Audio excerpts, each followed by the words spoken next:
নমস্কার দর্শক বন্ধু, আমি দশভুজা ব্লগস আবারও চলে এসেছি তোমাদের সামনে আরও একটা গুরুত্বপূর্ণ ভিডিও নিয়ে।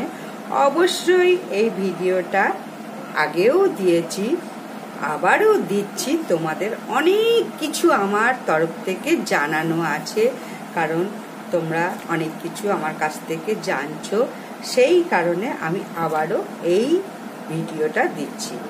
আশা করছি তোমরা প্রত্যেকে ভালো আছো, সুখে আছো। তোমাদের সুখ, শান্তি, সমৃদ্ধি কামনা করে আমি আমার ব্লগটা শুরু করছি।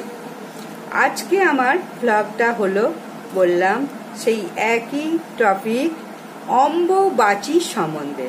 এই অম্বুবাচী দিনে কখনো 5টি খাবার ভুলেও খাবে না। অম্বুবাচী চলাকালীন কখনো 5টা খাবার ভুলেও খাবে না, তাহলে নানান রকম রোগ জ্বালা যন্ত্রণায় ভুগবে, অর্থকষ্ট পাবে। তাই অবশ্যই সাবধান হয়ে থাকো।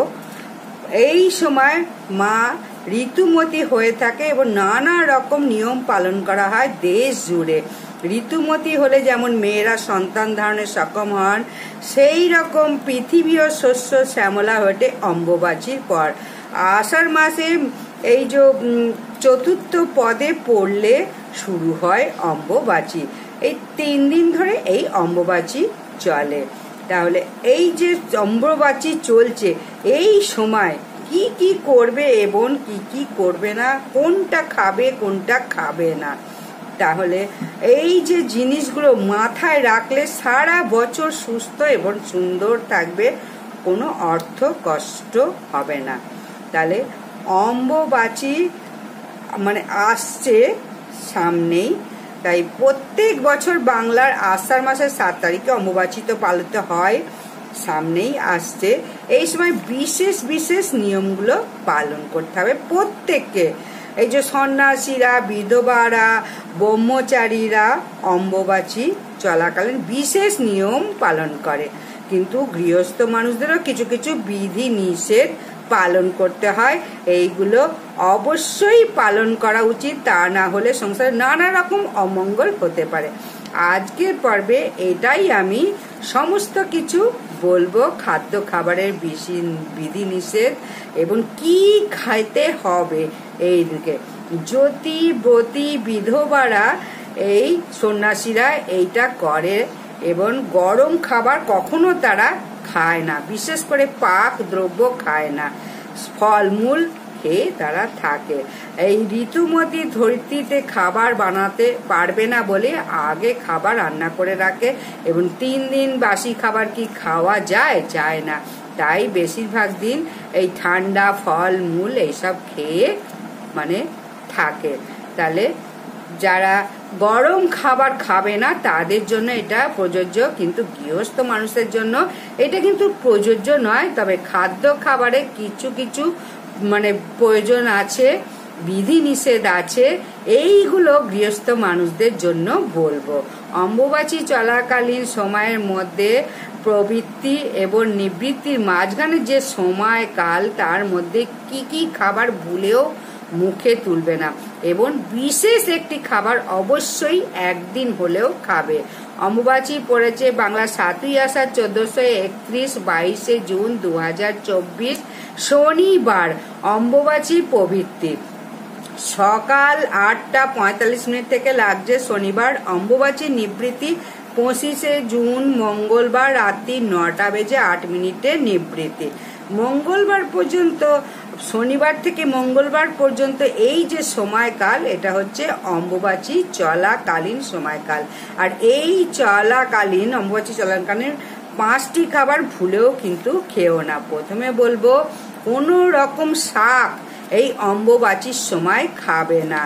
এই সময় শাক যেগুলো খাবে সেগুলো তোলার জন্য মাটিকে খুঁড়তে হয় বা মাটি থেকে উপরে নিয়ে আসতে হয়, তাহলে মাটি আঘাতপ্রাপ্ত হবে। তাই অম্বুবাচী চলাকালীন কখনো বসুমতীকে আঘাত দেওয়া যাবে না। এই সময় কৃষিকাজও বন্ধ থাকে। অম্বুবাচী চলাকালীন কখনো শাক বিক্রি হয় না, যদি বিক্রিও হয় কখনো শাক খাবে না। এর ফলে নানা রকম পেটের রোগ তো দেখা দেবেই, সারা বছর নানা রকম রোগ জ্বালা যন্ত্রণায় ভুগতে হবে। শাক বেশিরভাগ ক্ষেত্রে অনেকে বলে যে মাটি না উপড়েও তো শাক পাওয়া যায়, পুঁই শাক, অনেক রকম শাক আছে, কিন্তু এই সময় কোনো রকম শাক খাওয়া যাবে না, বদ হজম হতে পারে, দুর্ভাগ্যের শিকার হতে পারে। তাই অম্বুবাচী চলাকালীন কখনো কোনো রকম শাক খেও না। 3 দিন মাত্র খেতে নিষেধ, বাকি তো সব সময় খাবে। আর অম্বুবাচী চলাকালীন ভুলেও খাবে না কারুর থেকে দেওয়া কোনো জিনিস। কেউ যদি কোনো খাবার দিয়ে থাকে অম্বুবাচীর সময় রান্না করা বা কোনো কিছু কিনে এনে খাওয়া, কখনো খাবে না। অম্বুবাচীর সময় অশুভ শক্তির বেশি বিস্তার হয়, তাই যে খাবারটা তৈরি হয়েছে আমিষযুক্ত খাবার যদি কেউ দেয় তাহলে কখনো খাবে না। আর রাস্তাঘাটে বেরিয়েও কোনো রকম খাবার খাবে না। আর রাস্তাঘাটে চলতে গিয়ে যদি কোনো রকম লাল কাপড় পরে থাকে পাড়াবেও না, ভালো জিনিস পেলেও কুড়িয়ে আনবে না। তাই বাইরে থেকে কেউ খাবার দেয় কখনো খাবে না অম্বুবাচী চলাকালীন, কারণ আঁশও দিয়ে দিতে পারে। তাই সাত্ত্বিক এবং নিরামিষ আহার এই 3 দিন গ্রহণ করতে হবে, এতে পরিবারের মঙ্গল হয়, নানা রকম রোগ জ্বালা পরিবার থেকে দূরে থাকে। এরপর বলবো যে খাবারটি দই। দই এই অম্বুবাচী চলাকালীন ভুলেও মুখে তুলবে না। দই কিন্তু জীবনে যেমন সৌভাগ্য আনে সেরকম দুর্ভাগ্যও নেমে আসে। শুক্র গ্রহ খারাপ হয়, জীবনে সুখ মানে সৌভাগ্য বিলাসিতা সমস্ত কিছু জীবন থেকে দূরে চলে যাবে এবং জীবন দুর্ভোগে নেমে আসবে। আর অম্বুবাচী চলাকালীন কোনো রকম নেশা জাতীয় খাবারও খেতে নেই, যেগুলো বর্জন করবে। চা কফি যদি না খেতে পারো সব থেকে ভালো। আর এরপরে অ্যালকোহল, তামাক জাতীয়, তারপরে পান, এইসব কখনো অম্বুবাচী চলাকালীন খেও না। এগুলো মানলে তোমাদেরই ভালো মঙ্গল, এগুলো খেলে রোগ জ্বালা যন্ত্রণা কিন্তু পিছন ছাড়বে না। অম্বুবাচী চলাকালীন ভুলেও কিন্তু পান খেও না। আর তেতো জাতীয় জিনিসও খাবে না, উচ্ছে, করলা, বামনি শাক, নিম পাতা, আরও যা যা আছে তেতো জাতীয় জিনিস কখনো খাবে না। এই শুভ দিনে তেতো জাতীয় খাবার খেলে তিক্ততা নেমে আসে জীবনে। এই সময় একদিন অবশ্যই ফলাহার করো। এবার শুধু ফলাহার না, ব্রাহ্মণকে এই সময় ফল দান করতে পারো, খুব ভালো। 5 জন ব্রাহ্মণকে যদি 5 প্রকারের ফল দান করো, 5টা করে, খুব মঙ্গল হবে।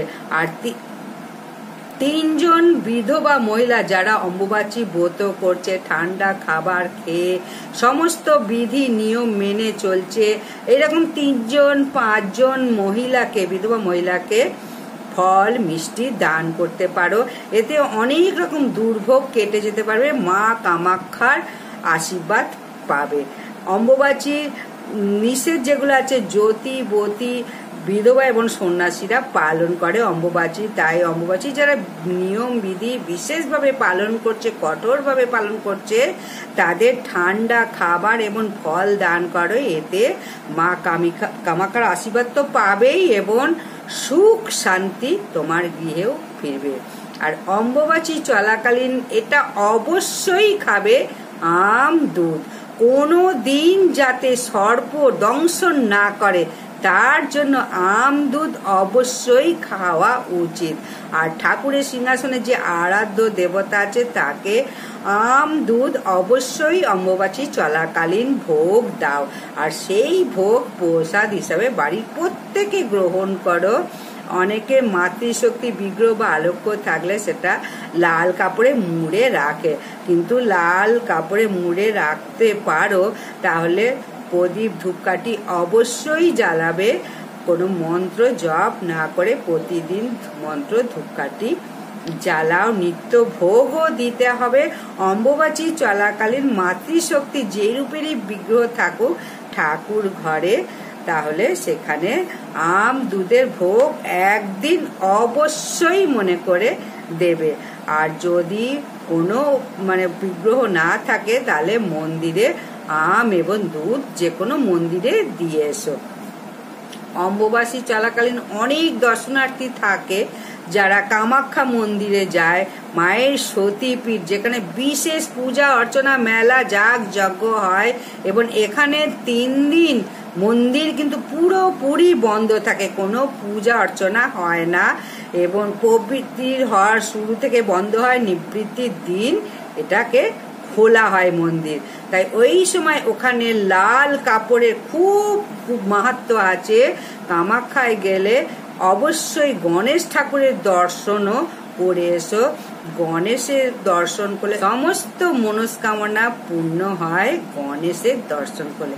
আর যদি কোনো রকমের সম্ভব না হয় গণেশের মূর্তি দর্শন করা, তাহলে আশেপাশে যেসব কোনো জায়গায় গণেশের মূর্তি যদি থাকে অবশ্যই একবার গিয়ে গণেশের মূর্তি দর্শন করো অম্বুবাচী চলাকালীন। আর পারলে ওই লাল কাপড় জোগাড় করো এবং বাড়িতে রাখো।